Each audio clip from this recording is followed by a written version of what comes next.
It's time to take a TO with coaches Turner and O'Neill. Produced by Kurtis Cross and engineered by DJ Krissy. Be sure to listen now at Apple Podcasts, Spotify, Buzzsprout, or Google Podcasts. Download the app and subscribe to the podcast so you don't miss an episode of Take a TO with Turner and O'Neill.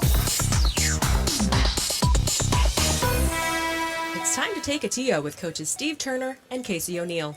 Your new favorite podcast features conversation from the world of high school, college, and pro sports, along with other riveting content. Connect with us on Facebook and Instagram at Turner O'Neill Podcast, on Twitter at Turn On Podcast, or visit www.turnerando'neill.com. Thanks to our partners, Ray Cruz and MCF Mortgage, the Tamara Cusick Team, Dynamic DJ Entertainment, Healthy Baller, and Insurance Alliance Group, LLC.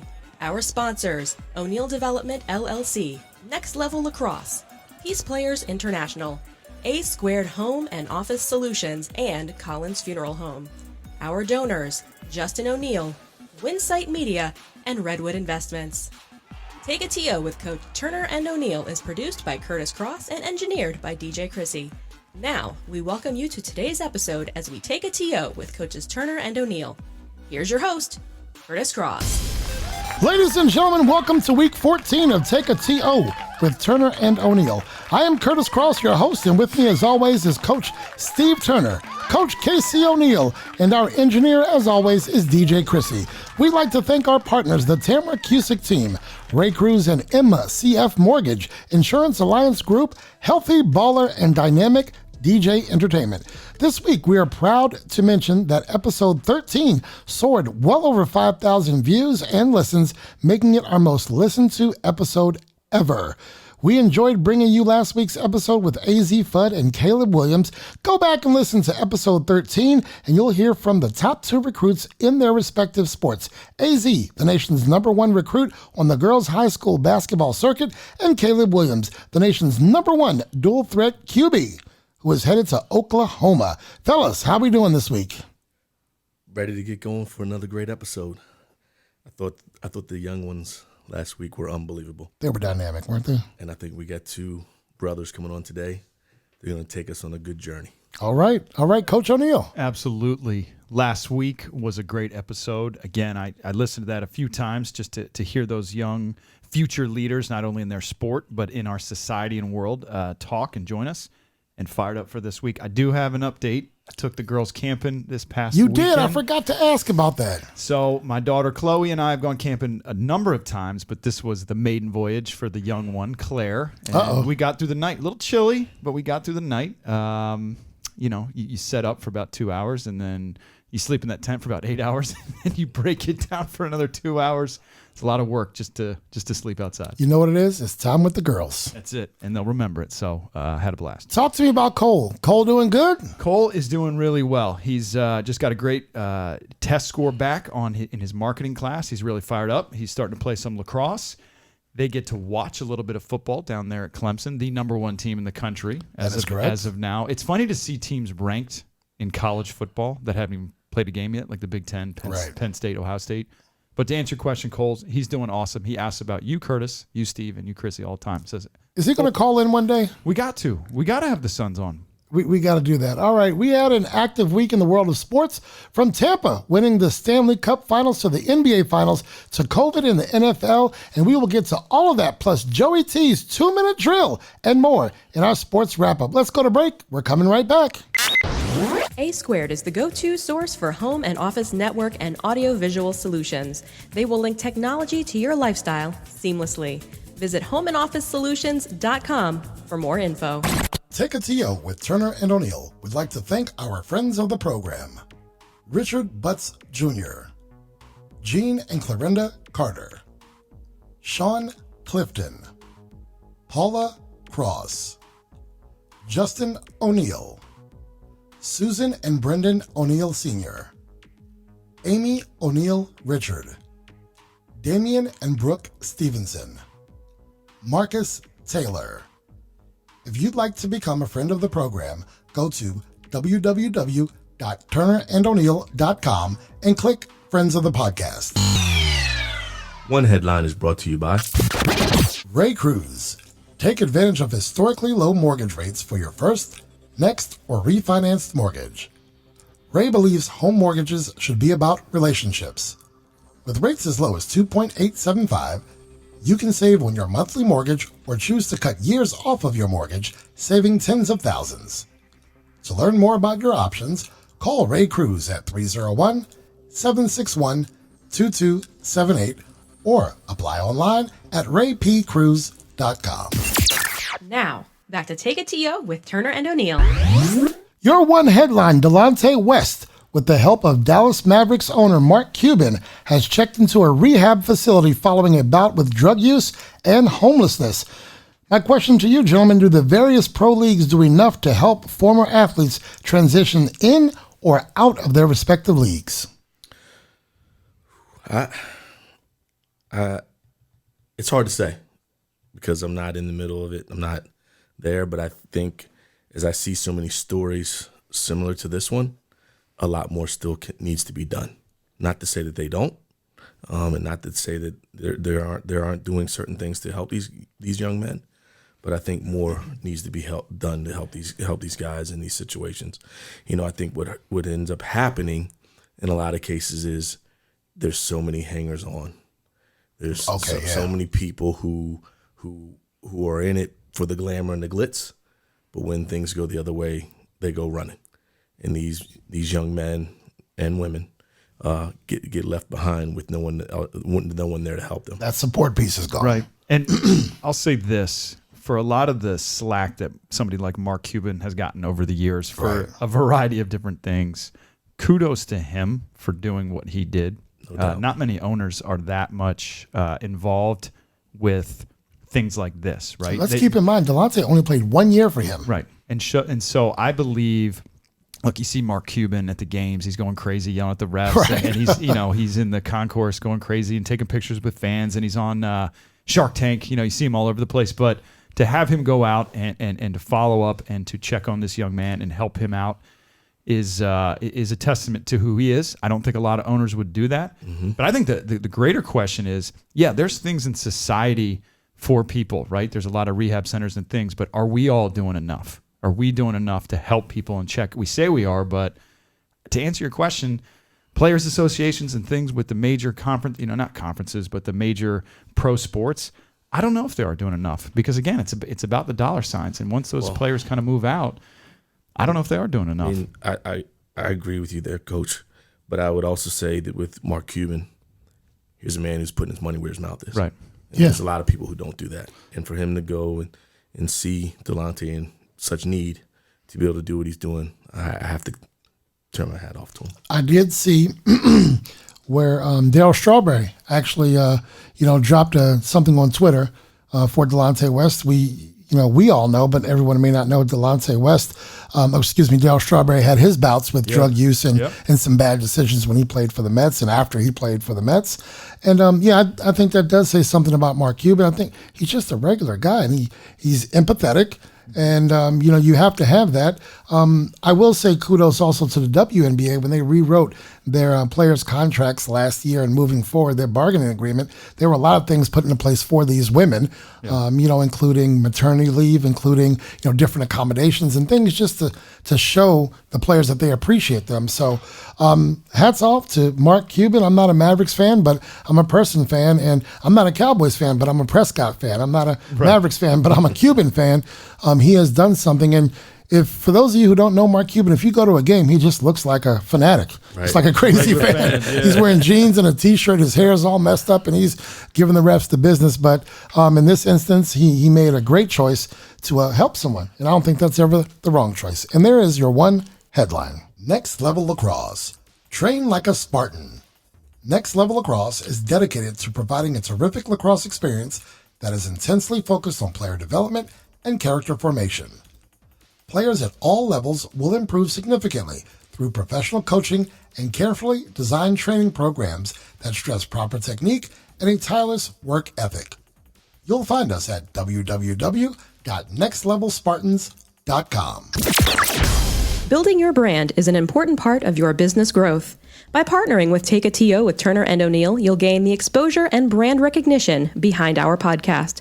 With thousands of listeners, subscribers, and website visitors, your company will benefit from our popularity online and during the podcast. Our partners also benefit from our exposure on Google Podcasts, Spotify, Buzzsprout, and Apple Podcasts. Inquire today and let's partner to build your brand. Coach Casey here. Check out this week's episode drop and tell a friend to join the team at Take a TO with Turner and O'Neill by following, subscribing, and liking the show. The starting five.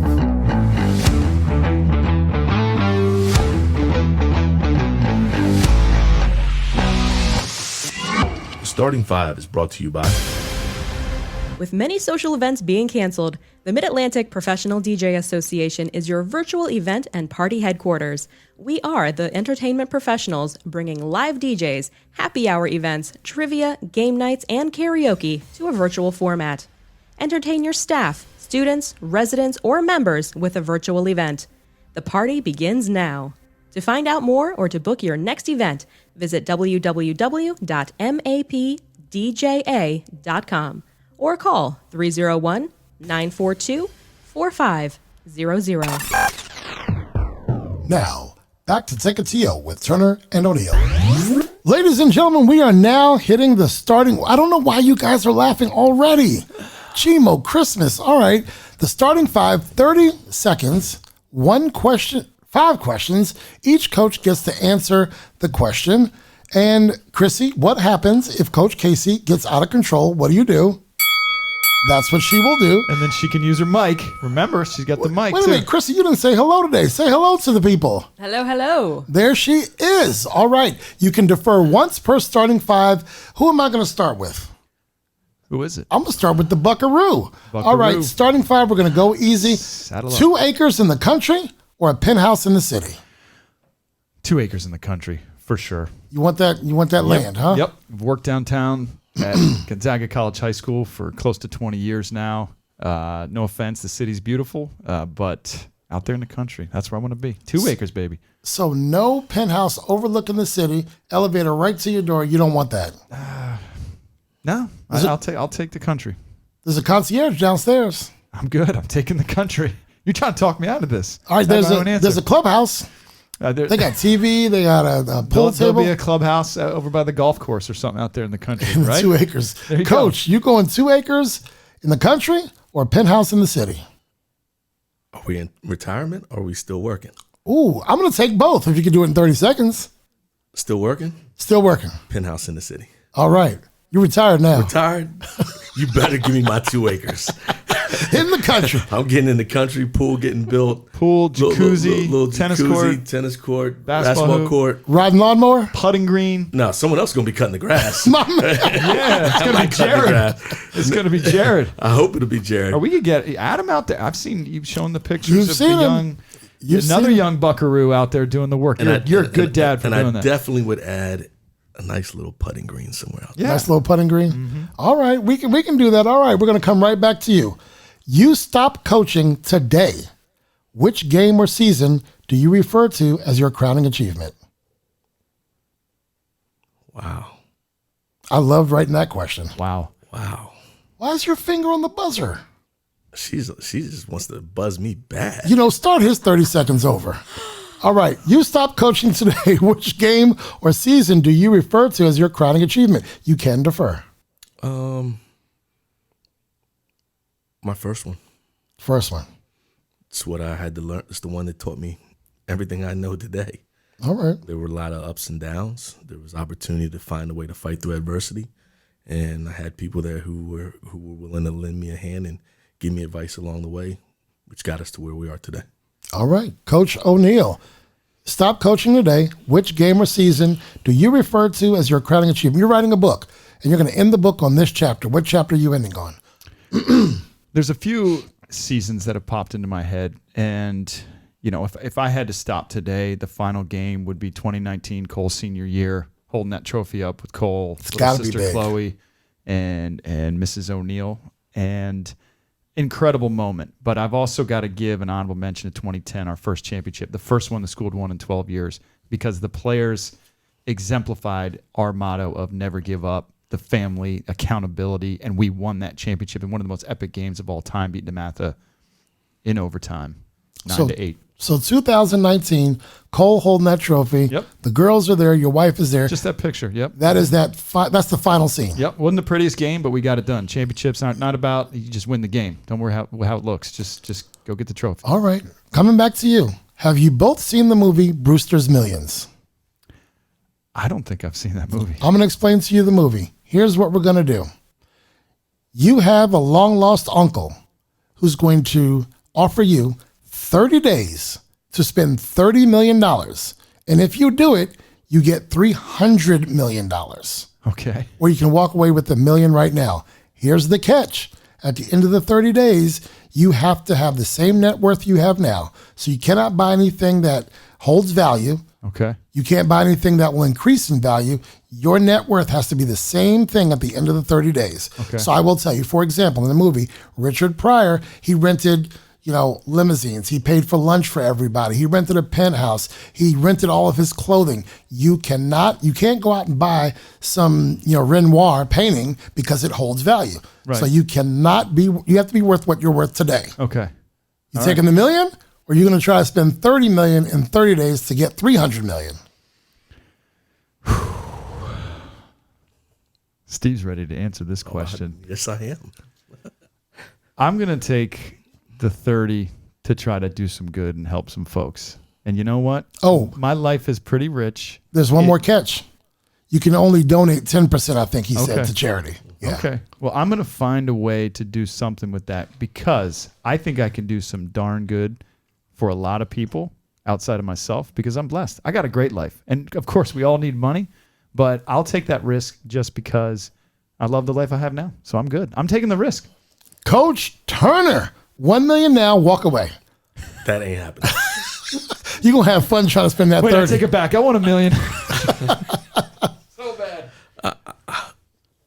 30 days. I'm going to figure it out. You're going to find a way. I'm going to find a way, and there's going to be a lot of good done with Coach it. is going to bet and on there's going to be a lot Coach. of fun. It's going to be a lot of fun. I mean, the easiest way to get rid of it, I'm just going to gamble it away. Oh, and there may have been a stipulation on that too. I'm but starting to remember this movie. When did it come out? I remember the movie. That was 80 something. 80s. I love It was Richard 80s. Pryor, But man. definitely, Rest in 30 peace. days, I can figure this out. This is the way I think about it too. If you don't spend the 30, you love your life where it is now. You're no worse off. Sure. You're right where you sit now, right? Exactly. That's a lot of fun in 30 days, isn't Yes, it? sir. All right, I'm coming right back to you. One thing on your bucket list that is unaccomplished so far, because you're going to get to it.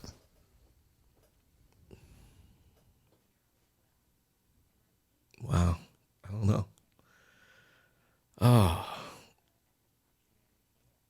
Week with just the wife and Bora Bora. All right. Well, we're going to get you there.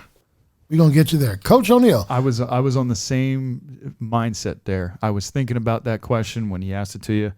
It's that dream trip with the family, Mrs. O'Neill, the 3 kids, whether it's renting a Winnebago and driving in the Great Northwest, Oh, yeah. right down Vancouver through Washington State and Oregon and California and Idaho and just doing all that, or taking them somewhere just, like that, somewhere very exotic and fun and cool. But that's a bucket list, just something to be able to take the family. Drinks on. with the umbrella in it. Drinks with absolutely. Learjet. We're going all the way. All right. All the way out. You're gonna need a real umbrella for the. And size if you of the have drink I 30 million, you could rent that Learjet. 300. Well, you get the 30 first. No. I would have already got to the 300 when I make that trip happen. What about skydiving? Would you ever do that? I would like to. I did bungee jumping once. It was scary. I did that. It's freaky. On a cruise ship. They had this huge thing. It's a whole different thing. Coming back to you, Walter Payton, Emmitt Smith, Sweetness. or Barry Sanders. Walter Payton, Emmitt Smith, or Barry Sanders. You're starting a Is that franchise, the- let's say. You're starting with a running back. Wow. Man, Barry Sanders was probably the most dynamic of all of them, and he didn't really have the team around him. Emmitt Smith did. Right. Walter Payton, not his whole career. And they're 1, 2, 3, I think. Or Frank Gore might be in there somewhere. I think Frank Gore's up there too. Yeah. Man, I want to go with Sweetness, Walter Payton, but I'd love to give Barry Sanders that opportunity. and build the right team around him, because he was It would have been ridiculous, right? Unbelievable. Here's the question. Speaking about Frank Gore, when you think of these backs, you don't think of Frank Gore. No, you don't. He Not just at had all. longevity. In a different style than any of those guys. Right. The other three were like very dynamic in so many ways. Yes, they'll jump over you. They'll jump through you. They'll do whatever. And the thing about Frank Gore is he's been, maybe 3 or 4 different teams. Walter Payton, Barry Sanders. Emmett Smith did play a year with the Cardinals. I take that back. But his whole career with the Dang. Oh, it's a group conversation now, though. I mean, everybody's talking now. All right, Steve, who you going with? That one was easy for me. Barry Sanders. Right. I mean, I just loved watching him go sideline to sideline maybe 5 times. Right? Before he gets some would go positive 70. yardage. Definitely, like Casey said, if you could put an unbelievable line in front of him and the right quarterback in the backfield with him, he would be Who was his unbelievable quarterback? fun to watch. Scott, was it Mitchell? Scott Mitchell, was that one of them? I feel like a I'd be Maryland lying Turf if I was up there. guessed. I know they were live from the Silverdome. I know that. That's right. The Pontiac Silverdome. Playing on concrete, that turf up there. I guess Emmett Smith is the only one who resembles, or Frank Gore, maybe that's the closest parallel, because these other guys, I mean, he was sweetness for a reason. And I don't remember Barry Sanders having a nickname, but I know he would drive you crazy. He'd get a couple of runs of 2 or 3 yards, but then at any moment, you know what could happen. Take it to the house. I remember in the fall, we'd always sit over my buddy Jeff Hawk's house. Jeff Hawk, I remember, Jeff Hawk was a good basketball player. Heck of a basketball player. But we'd build his older brother Pat. We'd rake all the leaves and make this huge pile on the side of the road in the yard and play up and over. Everyone had their chance of being sweetness. 2 guys would be underneath, hitting you, flipping and doing all kinds of stuff. Some of the stuff we did growing up, but Walter Payton was special. Jeff Hawk, huh? That was a good basketball player. Ladies and gentlemen, that is your starting 5. The 2-minute drill. Ladies and gentlemen, back to discuss week 4 in fantasy football and tell us what to look for in week 5. Our man from Capitol Grill, downtown DC, Joey T. Joey, what's up, my man? Ladies, how we doing today? Oh, man, we're good, Doing Joey. well.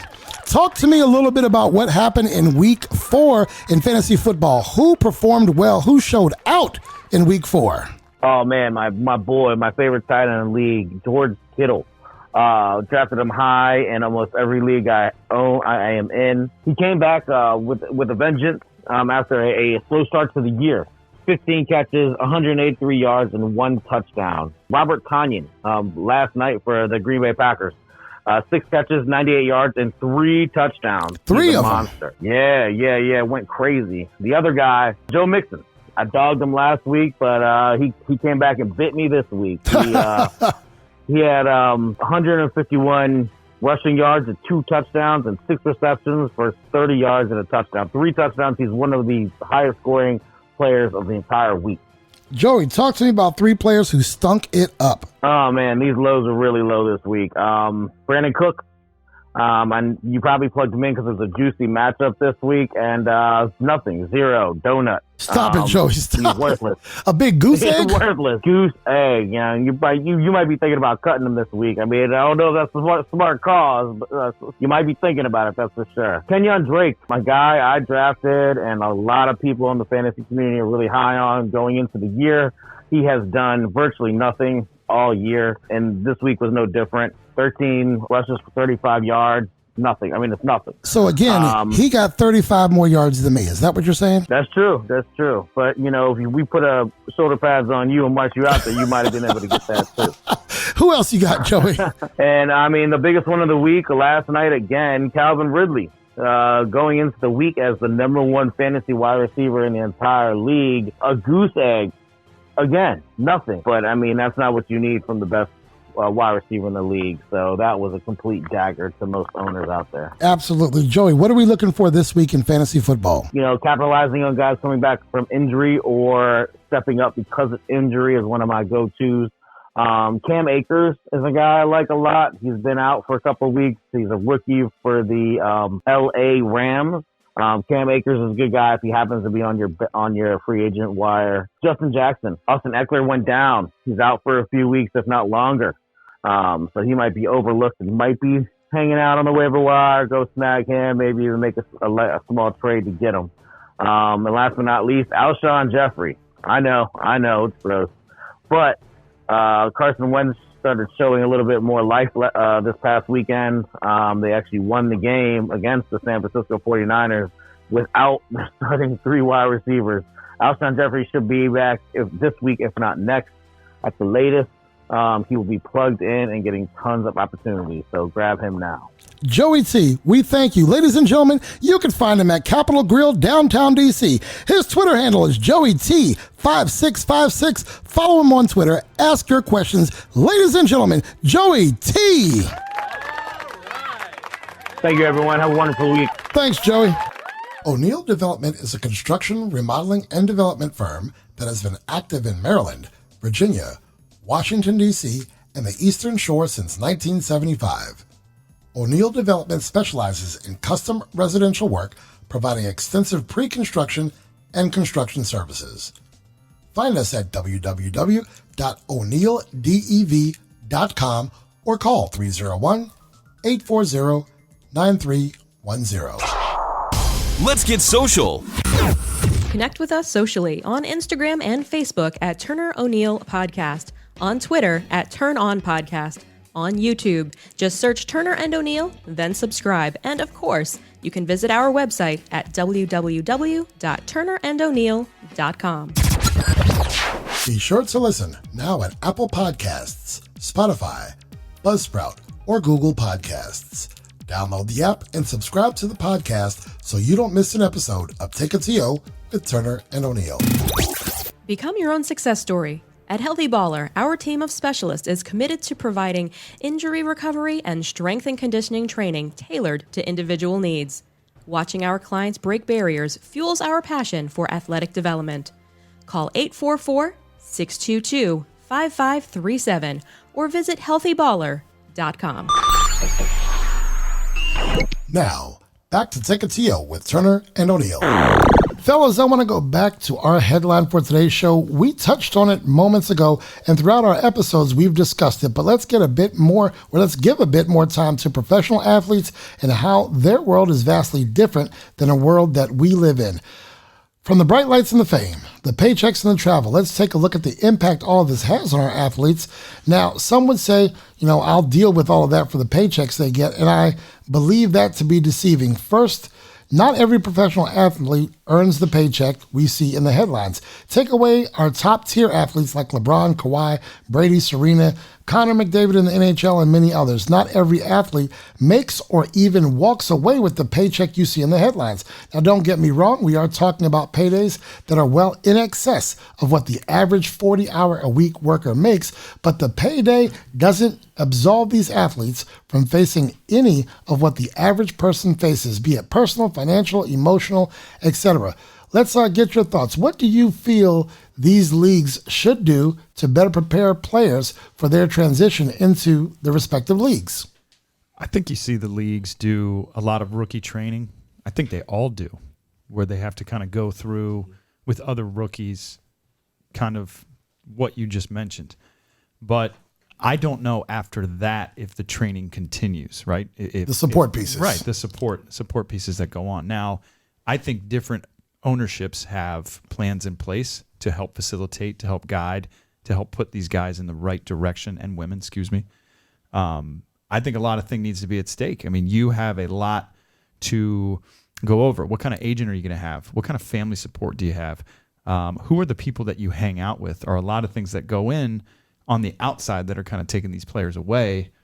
What do you think, Steve? No, I mean, I think all the, like you said, all the sports have a rookie training seminars where they bring in financial advisors, they bring in different people for different aspects of the player's life that they think they need, but then the players go, or a family member or someone who was already there before they got there takes over.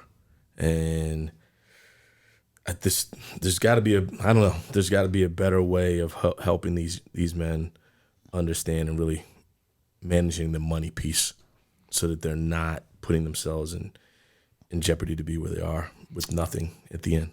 I am not a bleeding heart for Steph Curry or his salary, but when you see these salaries, Steph Curry, his contract calls for, in whatever year it was, $34,682,550. It's a lot of money. He goes home with $15,263,905. That's about 44%. A ton of money that we will never see in 1 year on our salaries. But I just wouldn't want everyone to think, hey, these guys are walking away with $34 million a year. Money that they have to spend. Some of it goes to escrow, federal taxes, city, state taxes, their agent, their 401k, their escrow from a year behind, the shortfall, and blah, I think blah, with the taxes is the one thing that people miss. Right. They're taxed on the cities and states that they play in. Sure. Not just where they live. Right. Those numbers, you're right. Those numbers are crazy. You used to watch Who Wants to Be a Millionaire, and I'm saying that's not right. They're not walking away with $1 million. 700 maybe, 500, which is still amazing. Yeah, it's great money. And it's a great point that you make. I mean, it's not always as pretty as people think it is. And the percentage, the guys like the Steph Currys, LeBrons, Kawhi, all these, the top level football athletes, golfers, hockey, the rest of them are fighting and scrapping to You make take that the 12th money. man on the bench, right? He's making $1 million maybe, or Still, 800,000. And then you also have to look at the fact is you're talking about his salary.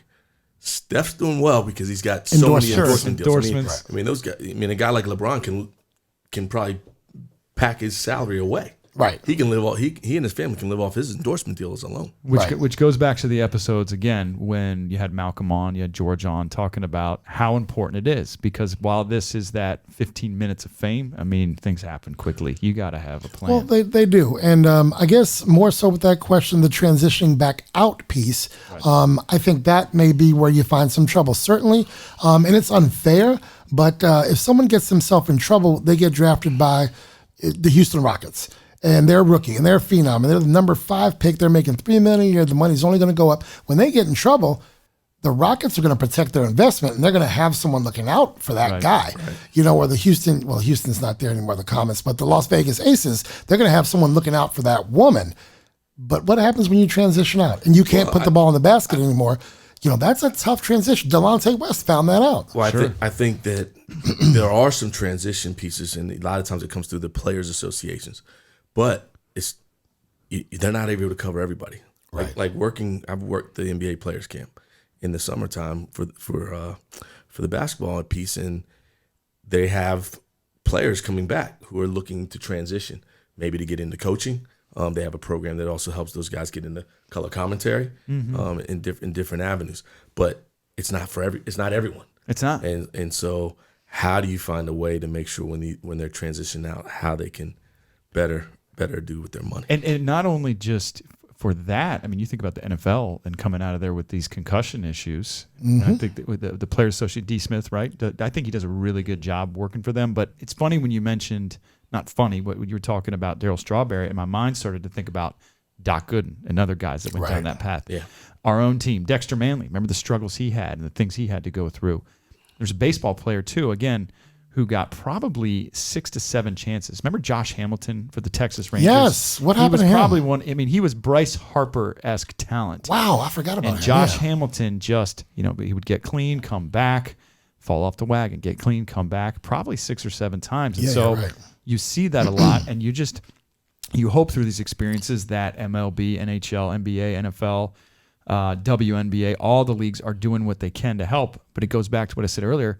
We have to continue as a society to be looking out for these people and to be saying it's okay to talk about it and that there are people for you that can help you. Well, so let's transition then. Forget the money pieces. What about that mental health piece? What about the mental health piece? Because simply because you can dunk like no one else, or score a goal on the ice like no one else, or you can hit a tennis ball like no one else, doesn't mean that you don't have things that haunt you. I'd be willing to bet that most of the folks who play professional sports, like most folks across society, they're doing fine. But there are some people who aren't doing fine, and it's hard. I'm just going to take Serena for an example. I don't know what she goes through, but you have to be Serena. It's hard to be Serena all the time when maybe there was postpartum. She had a baby. Maybe her and her fiance or husband got into an argument. They have real lives like we do. Well, you go back to what we talked about a couple episodes with Dak. Right. When you have people like a Skip Bayless come on and make it sound like it's a bad thing for them to talk about depression. Right. It doesn't make it easy for these guys who are in the spotlight all the time to then say, you know what, I'm willing to go talk to a counselor. Think about Dak did it, but maybe the next guy won't. Well, right? For every Dak, there's 20 guys who aren't going to do it. Right. And maybe even more. And Dak might be the voice they need to hear to do it. But Skip's not the voice they need. Junior Seau, another example right there. I love Kobe's comment. He said, I'm a basketball is what I do. It's not who I am. Right. And I always love that comment that he said about that. And so you're right, Kurtis. There's so much pressure. You missed a big shot. You dropped a pass. You made an error in the big game. You've got fans on Twitter that are riding you. Or doing there's things. a microphone in front of you. There's a camera microphone. in front of you. And when can you just be that person? And that's why it was so interesting to talk to Caleb and AZ last week about what do they do when they just to be a kid. Because they just want to be humans. They just want to kind of do what they want to do. So there's a lot of pressure. I'd love to see more of the guys who've really made it. The Michael Jordans, the Shaqs, the Barkleys. Go back and really mentor these guys. I would love to see that. Yeah. Get involved. Because they lived that life. Not just them, but guys like them in all the sport arenas, men and women. George Mirasan. Hey, he's figured it out. Right. He's done He well. found a way He's to- very to visible. work there, yeah. But just being able to, I think that's one of the ways that these guys, when they do go into retirement and then are able to be successful after in their careers, be able to get back and show the young generation how they can do it right. Well, that's super important. Again, like you said, Casey, I'm only going to emphasize more what you said. You failed to catch the winning touchdown, and there's a camera right in front of your face. You can't go to your car because the fans know the player's parking lot. Right. You can't go to a restaurant. You can't go to the grocery store. And you signed up for that. Don't get me wrong. But at some point, you just want to, you know what? I just want to go to the movies. That's it. I just want to go to the movies. Watch the next Star Wars or whatever's coming out, but you're always on. That's why I keep a low profile. That's why I didn't play professional. You see what I'm saying? Because DJ Kurtis can't go anywhere. I can't go anywhere. I walk Dang. into the studio. Dang. But it goes also to who you surround yourself with. What kind of family structure That's do that you support, have? yeah. And it's, and the people that you're hanging with. Because when you do drop that pass or when you do make an error, because everybody makes mistakes, who's going to be the first person to kind of give you that hug? Who's the first person that's going to... And we hold these athletes to such a high standard. If he misses a free throw, you're getting on his case. But at what point do you get everything right every single day on your job? Right. You just don't, right? Never. So, if you go 78% on free throw, what you do? No, I'm just kidding. Come on, Steve. Believe me, and they let me know. You'll find most of these guys, though, do have those mental coaches and people that are with them. So God bless. God bless everybody because we all make mistakes. And ladies and gentlemen, I think what we're all saying here is that, we do hold our athletes to a high standard. We enjoy watching the games. We want to root for them. When they do bad, we want to boo them when they're the opposite team or what have you. But they are people, just like someone out there who's listening to us now goes through depression or they have a tough time and they need the support pieces. So do our athletes. I'm not asking you to take it easy on them, but I'm asking you to take it easy on them because they're people just like we are. Krissy, please take us to break. At PeacePlayers, we use the power of sport to unite, educate, and inspire young people to create a more peaceful world. We offer sport programming, peace education, and leadership development to those living in communities in conflict. We challenge the hate that is driven by fear of our differences. Find out more at www.peaceplayers.org. Be sure to listen now at Apple Podcasts, Spotify, Buzzsprout, or Google Podcasts. Download the app and subscribe to the podcast so you don't miss an episode of Take a TO with Turner and O'Neill. I'm Coach Steve Turner with Take a TO with Turner and O'Neill. Advertising opportunities are available, so why not gain exposure of our listeners by becoming a donor, sponsor, or partner? Simply contact our producer, Kurtis Cross, and we can get you started today. Insurance Alliance Group manages the gap between damage appraisal estimates from your insurance company and what you are rightfully owed based on your policy. They work on behalf of policyholders with claim assistance and disputes to maximize claims. Insurance Alliance Group serves as professional advisors and trusted advocates. The Insurance Alliance Group handles business and home property loss.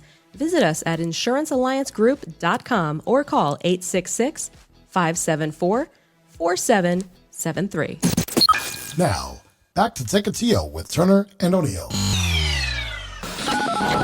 Ladies and gentlemen, we are extremely pleased to welcome our next two guests. PeacePlayers International, as the name suggests, is an international organization founded by Sean and Brendan Tuohey in the year 2000. Believing that children who play together can learn to live together, PeacePlayers International takes the unifying power of basketball and bridges divides in the community. PeacePlayers went on to expand through international development into Israel, the West Bank, and Cyprus. PeacePlayers International has been featured on The Today Show, CBS News Sunday Morning, CNN, the BBC, ESPN, the Washington Post, the Chicago Tribune, and Sports Illustrated. Today, PeacePlayers operates in South Africa, Chicago, Washington, D.C., Northern Ireland, Detroit, Cyprus, Baltimore, L.A., and beyond. We cannot say enough about the work that PeacePlayers International has done, so it only makes sense that we allow the two brothers who launched this effort 20 years ago to tell you their story. Ladies and gentlemen, the co-founders of PeacePlayers International, Sean and Brendan Tuohey. All right, gentlemen, we simply cannot do justice to the work that your organization has done. So I'll start with Sean. Sean, please tell our audience about PeacePlayers International and how it got started. It's great to be on, especially with Casey, who I went to college with, and Steve, who is an amazing basketball coach. And it's the hardest job in D.C. that Steve has done incredibly well with. So thank you. It's an honor to be on. Thank you, sir. Appreciate that, Sean. Thanks, So Sean. I tried to become a professional basketball player and went to Ireland, the lowest pro league. I got cut from the only team that offered me a tryout, but I was too embarrassed to come home because I told all my friends I was going to play in the, pro basketball. I started coaching basketball in primary schools and in Belfast and got a lot of kids playing. A police chief there whose son I coached suggested that this idea of using basketball for integrated play could be used elsewhere in South Africa. I raised money for my parents' friends, went down to South Africa for $7,000, and it sort of blew up from there. Steve, Coach Turner, I believe, has a question for either Sean or Brendan. Go for it, Coach Turner. Sean, you got there and you don't become the player that I know you are. They missed out on a good one. But what was it that inspired you to start working with kids, with the game of basketball, with different people who are in conflict? I was delusional growing up in terms of how much I loved basketball and just how much it encapsulated my life. And, the playground is where the dream took place and you learn to socialize. So I think I just wanted to stay with it. I refused to give it up. And this was my way of kind of using it to go around the world. But it's all sports that I think does that to people, but basketball especially, it's just so much fun. Sean, Casey here. Hope you're doing well out there on the West Coast. Again, appreciate you being on, and I've always appreciated your honesty and just being the person that you are. Talk to me about, and then maybe Brendan can chime in, the conversations the two of you had early on about how this was going to actually work and the steps that needed to happen going forward. So Brendan had a different experience, and he went to Dublin, and he was actually coaching like a college team. So it was like, and he was playing in a league. He was playing in the second division, and that league folded. So yes, he played pro, and I didn't, but it was a different division that didn't exist when I got there. But I went and visited him. Gonzaga's basketball team went over to Ireland. I went with them, and we went to Belfast, and it was just a really cool time to be there. And so, I think Brendan knew that the basketball community was pretty small there. And if you just go there, you can make things happen just by being there and being energetic. So, but the bottom line is halfway through the time in Belfast, I realized I had created a job that other Americans would love. I mean, going to Ireland and coaching basketball for a year is so much fun. And we could sustain it. Like at least we thought. And so we then sent 5 Americans to Belfast and like 4 Americans to South Africa. And those were 2 1980s conflicts that just weren't as interesting as we need them to be to potential funders. And that's what sort of marshaled the movement into Palestine and Israel. Is like, that's a live war. Does this idea really work that well? Can you actually go into an area where people don't want to be together and bring them together. And sure enough, it worked. Brendan can talk about it. Brendan, please chime in. Well, number one, thank you for having me. Casey and Steve, you're two of my favorite people. Love what you're doing with the podcast and excited to be a part.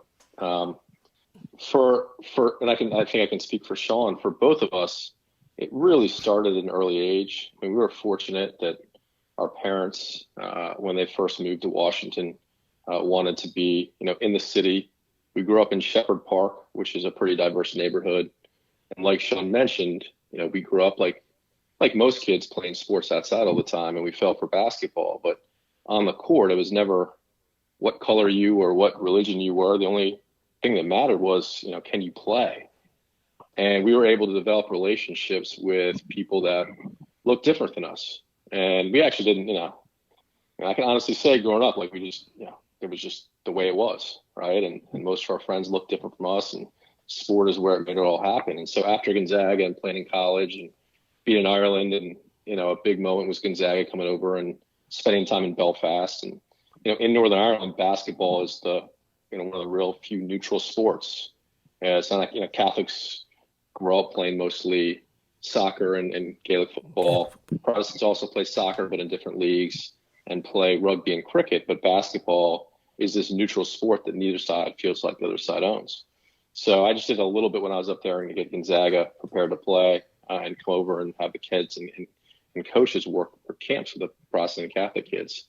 And so when Sean got there and then really spent, all of his time in Belfast and playing and developing this program, and then came back with this idea of, taking sports, specifically basketball, and going to areas of conflict and using it as, the foundation for bringing people together, I instantly got it.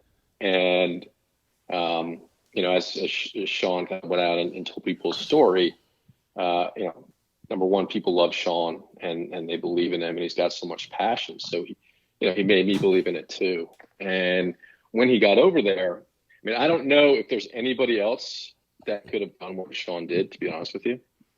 For someone to start anything is really, really hard. To start a nonprofit, to go to a totally, a different country, with just a few contacts, in a place that has as much going on as Durban, South Africa does, and going to white schools, to black schools, to Indian schools, and just showing up and saying, I want to coach your kids, and then getting groups of young people, employed as coaches, and for, someone that, is an outsider to come in and be able to do that. I just don't know who else could have pulled that off. Right. I think it's because, Sean's got a little craziness to him too, which has helped him. But, people ultimately they're drawn to him. And, he was able, through his love of basketball, and the fact he was a great coach, and people just trusted him. And I think, we got ourselves in a little bit of a, challenging spot early on, is that neither one of us suffered from a lack of self-belief, many times to our fault, but we saw this potential and possibility and thought, wow, let's take this global. And, and Sean mentioned, went back to Northern Ireland as their own organization in 2002, started in Israel and the West Bank in 2005, to Cyprus in 2007, and then in partnership with Nike in 2017, after wanting to do this for a long while, bringing back kind of the learnings and experiences and using sports to bridge divides around the world to address some of the challenges and inequities that exist in the States. So I was just really fortunate to kind of, go along from the ride and help where I could. And, I remember while this was all going on, I was coaching basketball with Steve at Gonzaga. That's right. And, I think we talked about it a bunch, and, I was thinking that, maybe I wanted to become a coach, and then I got more and more involved with it. We were playing for Peace before PeacePlayers, and it just kind of took over my life. And I thought, I gotta give my full time and attention to this. And, what an opportunity it was to not only make a big difference, doing something I loved and believed, but really build something that could be, owned and sustained by lots of different people in lots of different places. Brendan and Sean, this is Steve again. And you guys have done an unbelievable job in being able to do that. Sustain an organization that continues to help people and bring people together. But talk to us a little bit about the doors that maybe got slapped in your face, or people who tried to, the naysayers who tried to stop it, or what were some of those challenges that you had to get over to get yourself where you have the organization today? I mean, for me personally, it was and this sounds bad, but just like whenever we try to get the consulate in each country to help us, they would, U.S. consulate, they were like, I remember we had this event where we brought a white school out to the townships, and it was the first time in South Africa, like made national news.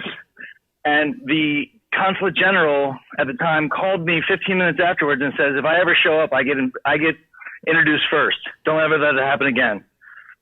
I was like, what?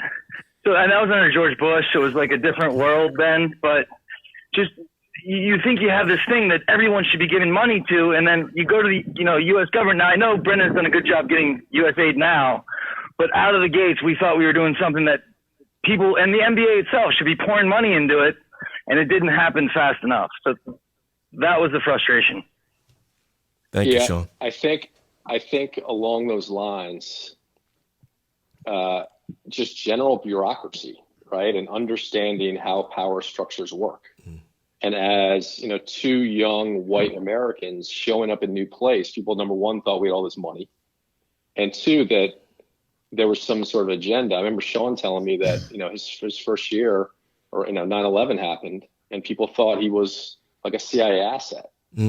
So it goes back to just that people are rightly skeptical, and there's all sorts of barriers and power structures set up to keep the people that do have the control in the control, and they don't always, what they want doesn't always align with what you want, right? And so really having to understand that, and sort of similarly, that transition from, all right, we're here, originally the organization was led by Americans, and then realizing, listen, that's the wrong structure. Like, in order for these programs and efforts to go deep, like to be believed in, to have the right kind of leadership, it couldn't be about Sean. It was never really about me, but it couldn't be about Sean, or it couldn't be about someone coming from the outside. It had to be seen as, and it had to be run as, having local leadership and the people that were in charge and making decisions about how a program should be run, how we should grow, who should be hired. That had to be, a local structure in place. And that's really hard to do once you get it, which I think for the most part we have, and we've done well. Then you can really go.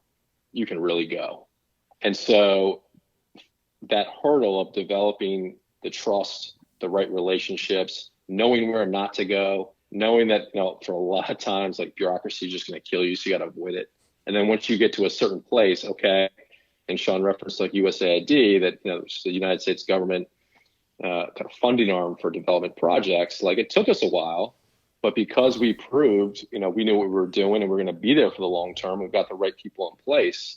Now they're one of our biggest partners in Israel. And so also knowing when staying away, but also then, all right, you got enough traction, you got the right people, you know how to do it. How do you bring those institutions in behind you?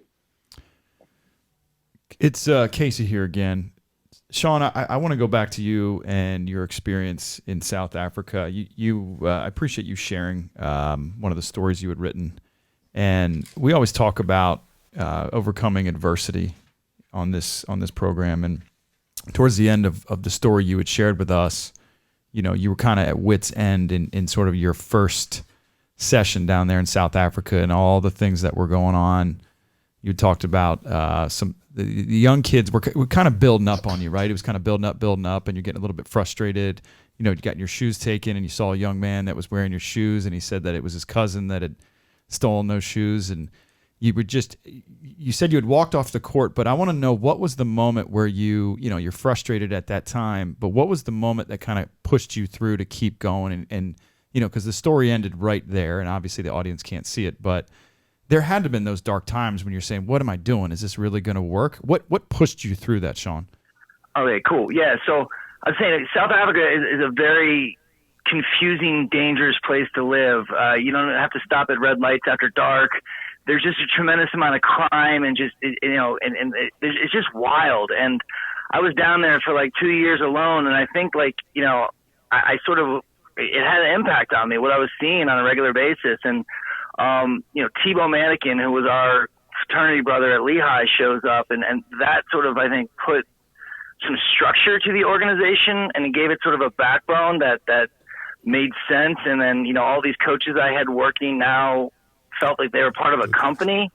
So I don't think it would have made it if I was left on my own much longer. Durban kind of got to me. If you ever, it felt like a place that was like Grand Theft Auto Vice City, like with a vampire problem. All right. Gentlemen, first, I want to thank you for the work you do. Bridging the divides and doing everything you do across racial, economical, and religious divides is unbelievable. Of course, prior to this whole podcast even happening, I had heard of PeacePlayers International. I know some folks who were thinking about being fellows with you guys. I think Rochelle Coleman is with you guys. I think, is it LaToya Fisher in Baltimore? She's with you guys. Is that correct? Oh, yeah. Ro is awesome, and so is LaToya. Yeah, I've known Rochelle for years. Yeah, and then LaToya. A friend of mine introduced me to LaToya. I think she played at Seneca Valley. I think is where she played her ball.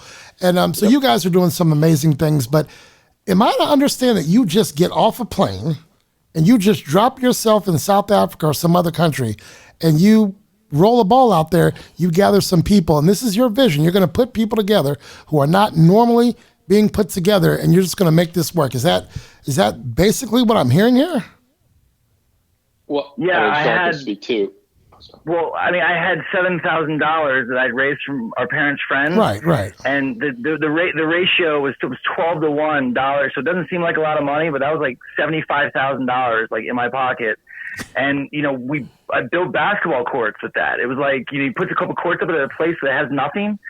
It's so much fun. And then the American export is like, down there, hip hop and basketball there was a community of their best players would have been like good D3 players here, but they all love the game. And so I quickly got playing with like the best players in the city, and I was the best player out of those players. So they looked up to me.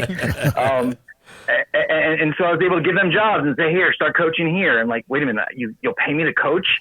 And that was why if you went down to do any sort of entrepreneurship program and you had money to pay people, you can make anything happen in Africa, like anything you want to happen. I was lucky I had this thing that people really resonated with.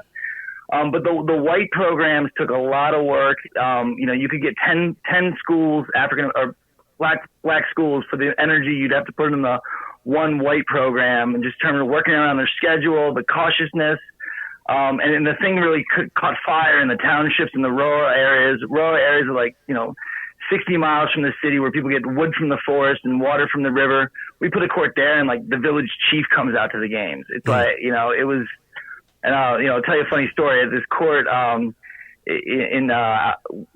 they had this crazy wind draft that the kids on like fast breaks, they would throw the ball up like the opposite the way the basket is.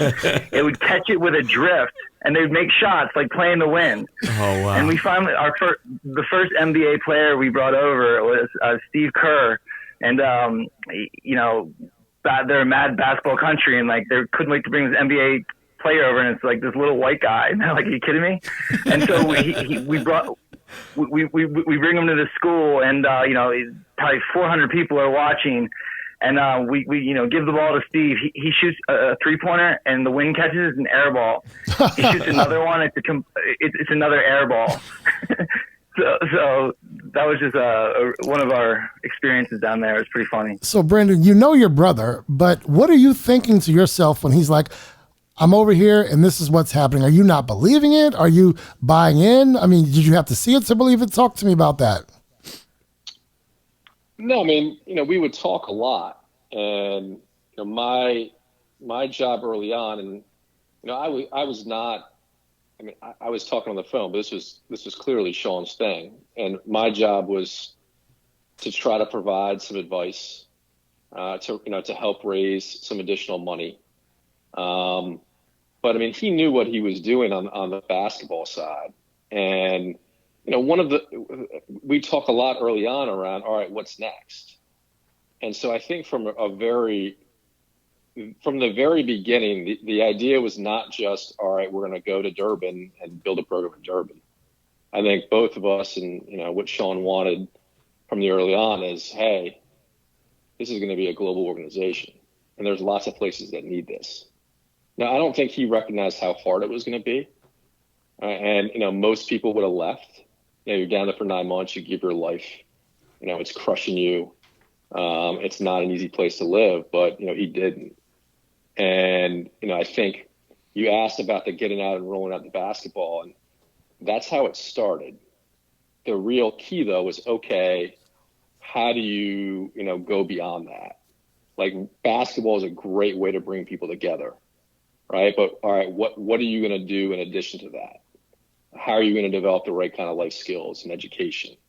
And how are you going to really help these young people as they have these great experiences on the basketball court and they go home and they go to schools and their neighborhoods and they're hearing something different. So that was one, again, this did not happen overnight. It took a series of years, but we were able to, work with people and with other, people in the kind of peace building field to develop an actual curriculum and how to train our coaches. And really key in this, a lot of times you'll see, events or tournaments or, people coming together for an Olympic style gathering, which is great. But if you're trying to do what we're trying to do, which is change mindset, develop relationships and have this ripple effect, these programs had to be long-term. So the kids involved are involved from a young age until they're out of high school.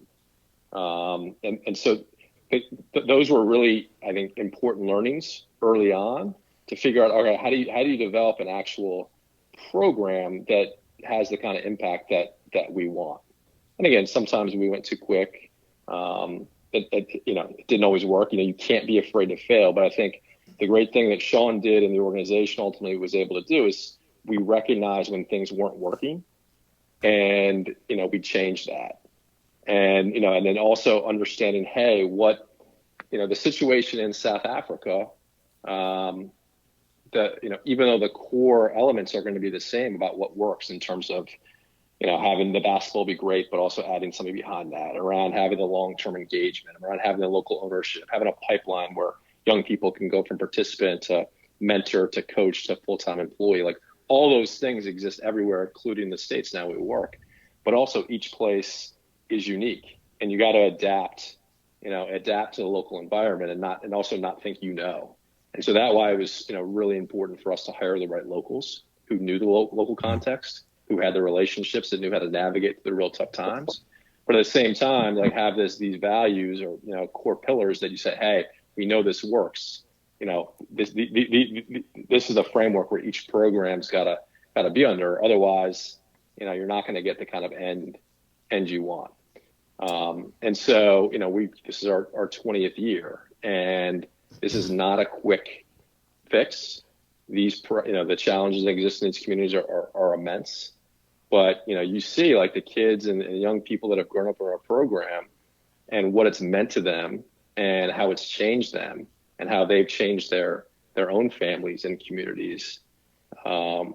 It's real. So those first few years that Sean referenced, again, that was the hardest part, to actually get it started, keep it going, go into a new country, fail, but learn and adapt and not give up. And I think, of all the things that, we've been able to do and, Sean led, that's the most impressive. It's still there are things that are really hard now, and as we grow and get bigger and all that, but nothing compares to those first 3 years. Brendan and Sean, either one of you can take this question.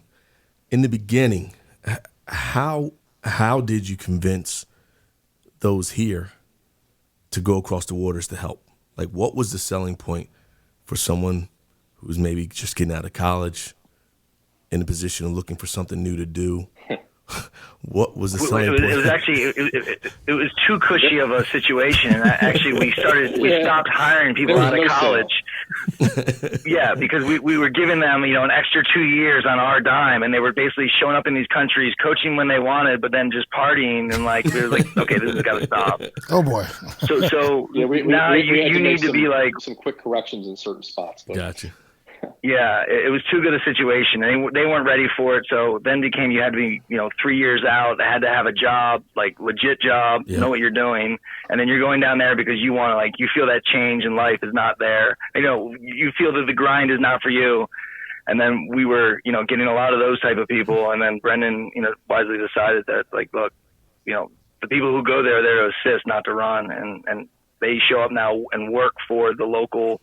MD, and if they're not good, then they'll be kicked out really quick because it's a coveted position. And Steve and Casey, it helped the first couple of years. We basically took our friends, right? And so Devin, Tuohey, and Keith Ergo were part of the first. That's the problem. That was the problem with all the partying. They laid the way. Yeah. Hold on. Brendan and Sean, I was going to lead into this question, though, because the norm for a lot of kids, especially in this area, is to kind of do what everyone else does. Go to this college, study this, become this, and do that. And quite frankly, a vision and a program like this is not the norm. It's not what kids growing up in this area, very few, are striving to do. So we talk about on this episode, or not on this episode, on this podcast a lot about the change, trying to change the world. We try to have a different podcast, talk about uncomfortable situations. If both of you could kind of talk about what you would tell the younger kids about change, about what it meant to really do this, and then how they can kind of do what is not the quote unquote normal, but challenge themselves. What advice do you give to those young folks? Well, I would say, first of all, Sean and I were really lucky. We were lucky for the parents that we had, the situation that we grew up in. We had a backup plan. So not everyone has the luxury to say, all right, I'm going to spend a couple of years and figure this out and go. And, knowing that, hey, if it doesn't work out, we've got a little bit of a safety net. So I will say that, number one, we were very fortunate. As to who our parents, and also our parents, they were great role models. I mean, you guys both know them there. Yep. We couldn't have been luckier, right? And, we learned a lot from them, both growing up and during this process. So I would say that, and to do this kind of work, you also can do it in lots of different forms, right? You don't have to always make it your full-time thing. You can do it in your own backyard. So I would just start with that. But I think with Sean and I, this maybe comes from a lot of self-belief. And I felt maybe I can only speak for me. I can't speak for Sean. But I was like, listen, I have this opportunity. I've had this experience growing up, and I've seen this what this ball can do in my own life and for others. And then in Northern Ireland, you have this conflict between the Protestant and Catholic community. And you can, for me, I could just see little shades of it because I was only, not in Northern Ireland a whole lot, and then Sean saw it. And you're like, listen, you have a world that in a lot of ways is becoming increasingly divided. And we have something we know that works. We know that it can bring people together. We know that it can build teamwork and camaraderie and friendship. And we were raised a certain way, and Gonzaga was very much a part of that. So for me, and I think for Sean, it almost felt like this is my duty. So that's number one. That passion, we've had that experience. We have to do this. And then you go and you see it working, and you see other people taking it over as their own. And I got to the point where I got no other choice. All right, I have to do this. This is I couldn't be doing anything better. And then listen, I get to wake up every morning doing something I love. Travel to all these places. I go to around the world, and these people have these PeacePlayers shirts on, and this is PeacePlayers the best part of my life. And you have parents coming to you and saying that not only did my kid change, look what I changed. We had 3 years ago, it took us 10 years to get there, but we had 5 Palestinian, 5 Israeli girls playing in the top club league in Israel, first ever mixed team. I mean, this is the 3rd year of the team. 1,800 girls team. They win the national championship, and we've got this video on YouTube of one of our girls who now works for us too, hitting a shot with like 5 seconds left to win it. You see Palestinian and Israeli parents in the stands hugging each other, going nuts. And then you see our 10 girls, again, 5 Israeli, 5 Palestinians, at the center of the court with their arms around each other, celebrating this championship. And more importantly, like what that means in a place like Jerusalem. Mm-hmm. Like that stuff never happens. And I get to be part of that. So for me, it's been hard. And I've been so lucky to be able to, to play a small part. And, besides my family, the best part of my life is knowing that, hey, that probably wouldn't have happened. It definitely wouldn't happen if Sean hadn't started this and, we hadn't joined it and done it. So I have the good fortune of looking back. Did we know that going in? No. Again, we thought we could make it happen. And so I would say the advice to young people is, listen, we all have a duty to follow our heart and help others. But there's lots of different ways in which you can do that. In terms of joining an organization like ours for a short period of time or longer, whether it's going and doing something else, whether it's, volunteering, there's lots of ways in which you can be in service. And, that's I think a core part of lots of people's lives. For Casey and Steve, it is for yours. But, I just consider myself personally very lucky to have been a part of this. And now, and even one of the coolest things, and Sean mentioned Tebow, is seeing like alumni from our program or people like Tebow that was really kind of a co-founder, to see them go on to do all these incredible stuff. I mean, Andrew Gordon, who was one of our first people, was my classmate and teammate at Gonzaga, and joined us and spent 3 years in South Africa for us and worked for us for about 6 years. He now just opened up a youth baseball academy in Panama for underserved kids. And there's like these countless of examples of people that have, worked with us doing these amazing, amazing things. So, again, I'm pretty lucky. And I think the follow your heart and what you know is right is my advice. So, gentlemen, Kurtis Cross here again. As basketball has certainly evolved globally, with the NBA being the most visible and global exposure, where do you see basketball, PeacePlayers? Where do you see your contribution to making this even bigger and creating more of those 5 Palestinian and 5 Israeli girls teams? How do you navigate that? Where do you see that going? Because I can't imagine that you've reached the pinnacle. So where does it go now? So I recently transitioned away from, actually like 5 or 10 years ago, I transitioned away from PeacePlayers.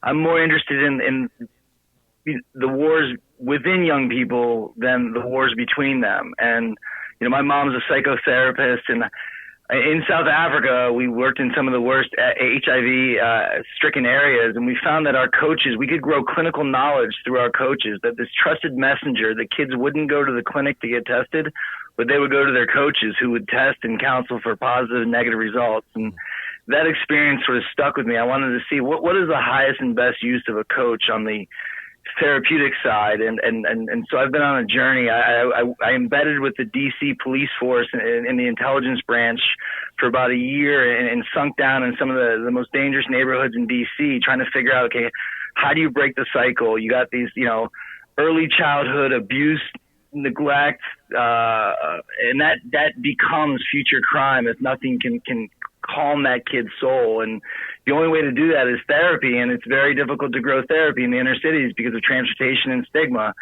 So we created a strategy where we were going to get coaches who knew how to sort of talk to these kids about, clinical purposes, but we were way off. We got money to fund it, but we didn't have a curriculum that was effective. So I then embedded with a group out of Boston called Doc Wayne, which actually uses licensed clinicians as sport coaches. And they are actually billable to Medicaid, and you think, oh, this is happy days. But they were rolling the ball away once the kids got in the gym and then talking to the kids. And that's not the answer. The answer lies within sport itself. And so I spent the last 2 years creating this program called Intellectual Athlete, where we are a for-profit business, but we're using sport and combining mindfulness, sports psychology into the practice that is very physical. We're teaching these kids how, when, and why to breathe through a sport framework. The drills get them amped. It doesn't have to be basketball. It can be any sport. The breathing brings them down. Kurtis, go ahead. Gentlemen, we certainly appreciate your time, the work you do on a national and international footprint. You know, one of my favorite quotes is, there's more to basketball than basketball. Sean, what you just did, I think, is a drop mic moment. When you talk to us about what it is that you guys do and what you're doing now and where your interests are beyond, you know, PeacePlayers International, I commend you for that. Thank you for mentioning that. Ladies and gentlemen, I want you to go to PeacePlayers International. Sean, please tell the people where they can find you. Intellectual Athlete, intellectualathlete.co. Thank you so much for that. Ladies and gentlemen, Sean and Brendan Tuohey. Thank you, boys. Thank you, fellas. Krissy, please take us to break. Since 1939, the Collins family has served families of Montgomery County and Greater Washington with dignified professional service in their time of need. We continue the same family tradition today at our funeral home located just off the Beltway in Silver Spring, Maryland. Our family of experienced funeral directors stand ready to assist you around the clock 365 days a year. Whether you wish to pre-plan or you have experienced a loss, please contact us to discuss how we can assist you at your time of need. Call 301-593-9500 or visit collinsfuneralhome.com. Become a friend of the program. Friendship level contributions start at just $25. Each contribution helps to fuel Take a TO with Turner and O'Neill. To find out more or make your contribution, go to www.turnerando'neill.com and click Friends of the Podcast. This segment of Take a TO with Turner and O'Neill is sponsored by Real Estate is more than just houses. It's about people, too. The Tamara Cusick team offers an all-inclusive approach, making the home buying and selling process efficient, financially smart, and stress-free for you.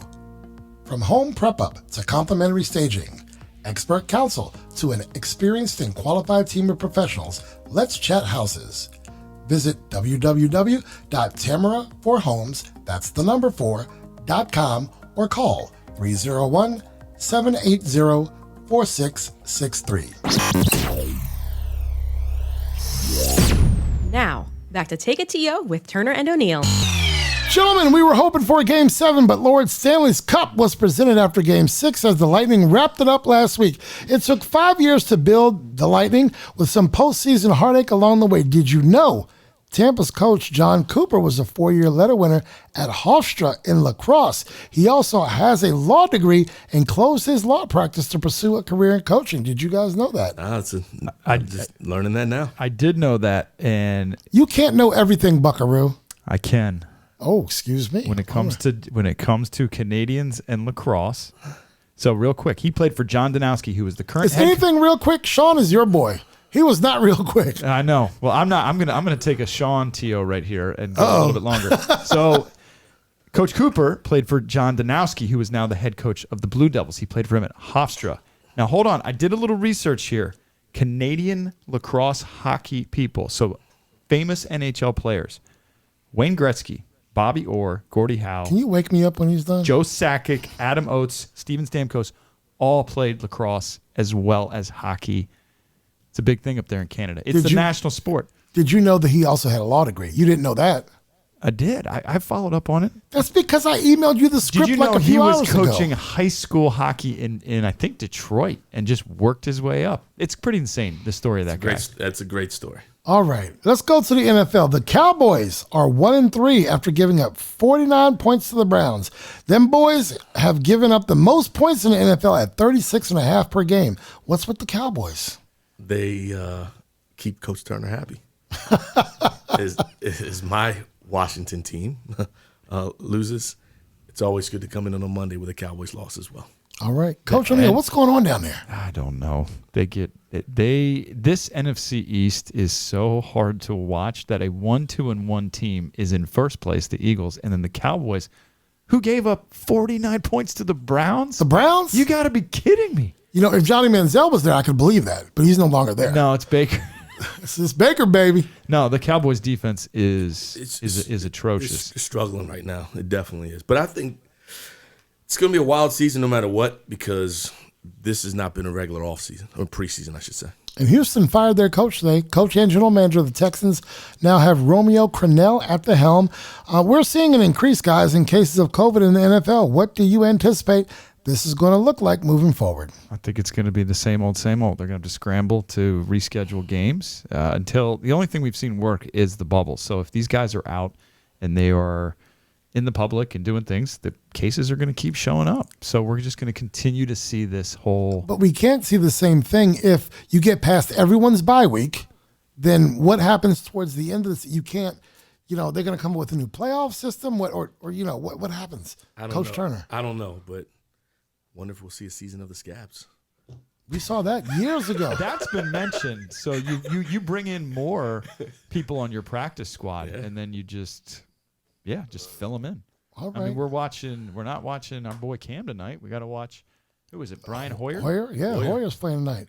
The Bills keep rolling. Brady threw 5 TVs, and the Texans are 0-4. Well, on part 3 of that, the Texans are 0-4. We see how that got solved today. So Brady throws 5 TDs in Tampa. The Bills keep rolling. What are we thinking here?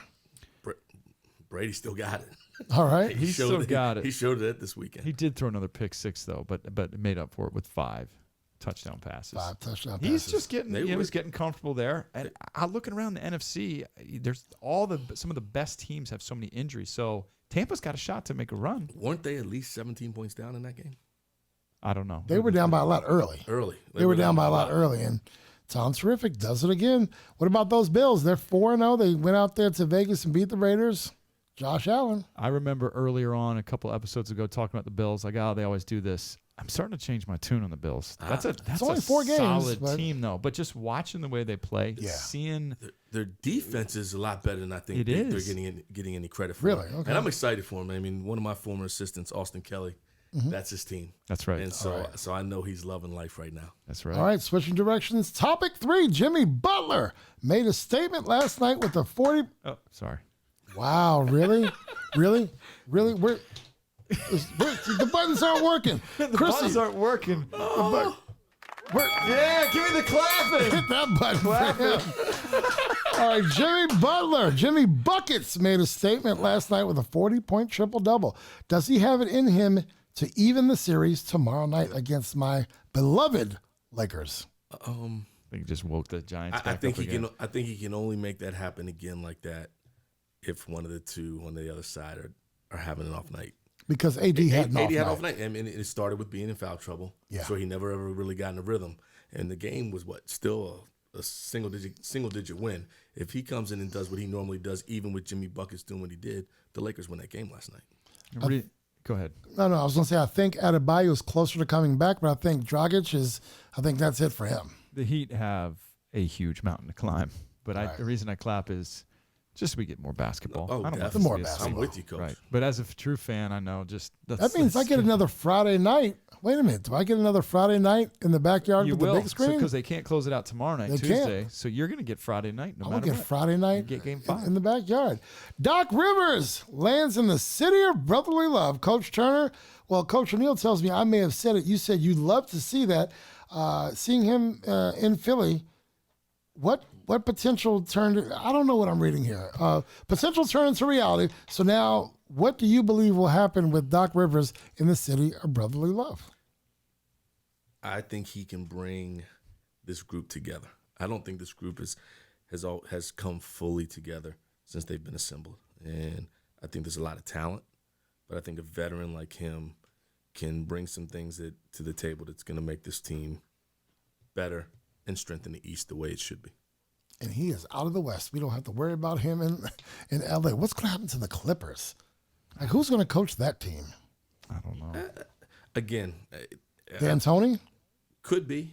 Right? It's a good pick. Good pick, but I think, the way they finished has more to do with things off the court versus what absolutely. what was happening for them on the court. I'll still stand by that. Oh, you don't have to stand by it. We believed it when you said it.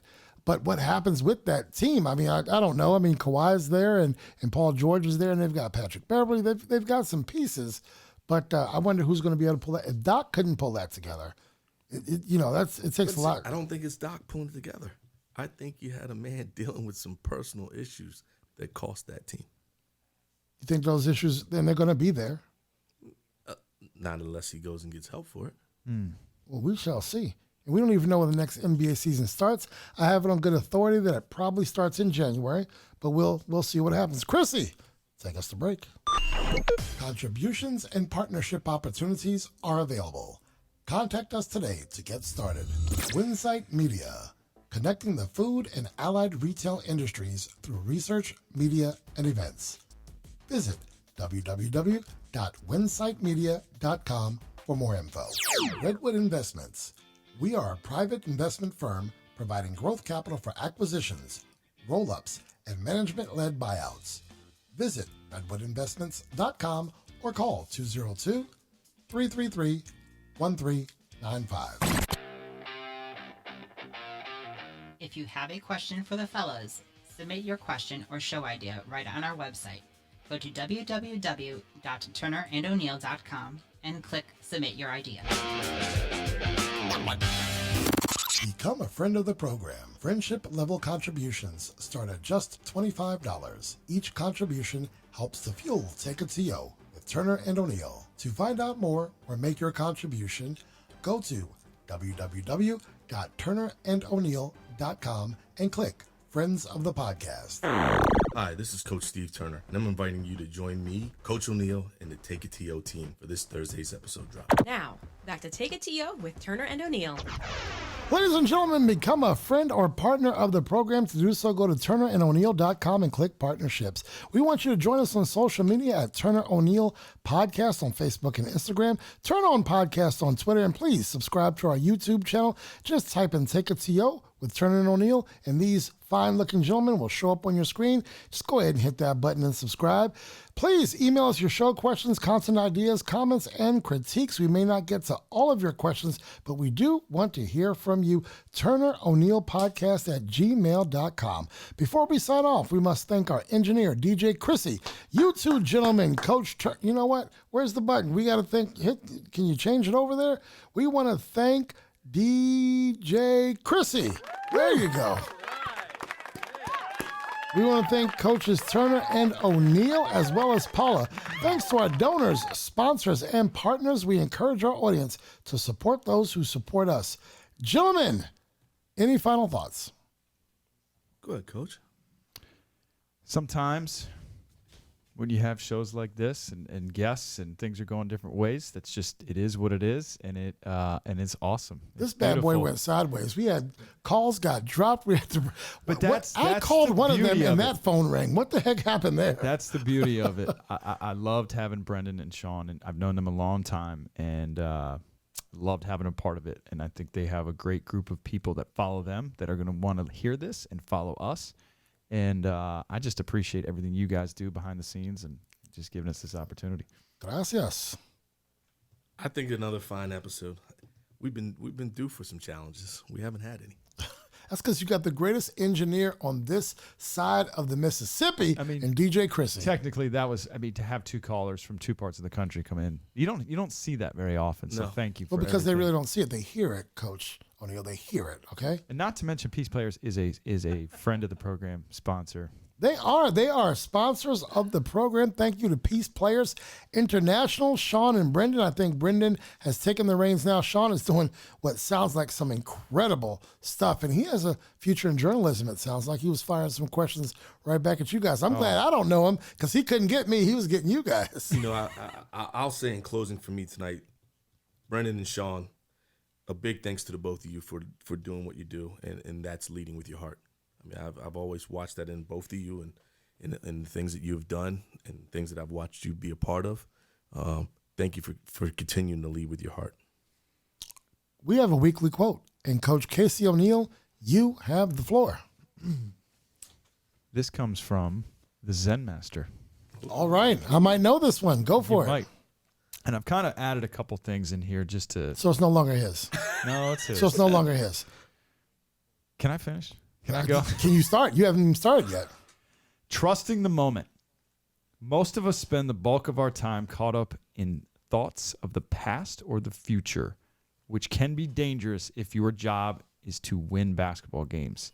Basketball and life takes place at such a lightning pace that it's easy to make mistakes and get obsessed with what just happened or what might happen next, which distracts you from the only thing that really matters, this very moment. Phil Jackson. Krissy, pull the plug. Take a TO with Turner and O'Neill would like to thank our partners, sponsors, and donors. Our partners, the Tamara Cusick Team, Dynamic DJ Entertainment, Ray Cruz and MCF Mortgage, Healthy Baller, and Insurance Alliance Group LLC. Our sponsors, O'Neill Development LLC, Next Level Lacrosse, PeacePlayers International, A Squared Home and Office Solutions, and Collins Funeral Home. Our donors, Redwood Investments, Justin O'Neill, donor, and Winsight Media. Take a TO with Turner and O'Neill is produced by Kurtis Cross and engineered by DJ Krissy. All material is the exclusive property of the podcast and may not be copied, rebroadcast, or used in any way without written consent of the podcast. The views, ideas, and commentary of podcast guests are solely their own and not necessarily endorsed by the podcast. You may submit questions, podcast ideas, and commentary to turnero'neillpodcast@gmail.com. No compensation is offered for submitted material. Should we choose to use your idea, comment, or question, you agree to your likeness, social media identity, and/or information being used on the podcast. Take a TO with Turner and O'Neill is recorded weekly and distributed via Google Podcasts, Spotify, Buzzsprout, Apple Podcast, and other popular podcast platforms. Some portions of the podcast may be pre-recorded. Be sure to search and subscribe. Join us socially on Facebook and Instagram at Turner O'Neill Podcast, on Twitter at Turn On Podcast, and on YouTube. Search Turner and O'Neill and subscribe. Our website is www.turnerando'neill.com. Partnership opportunities are available.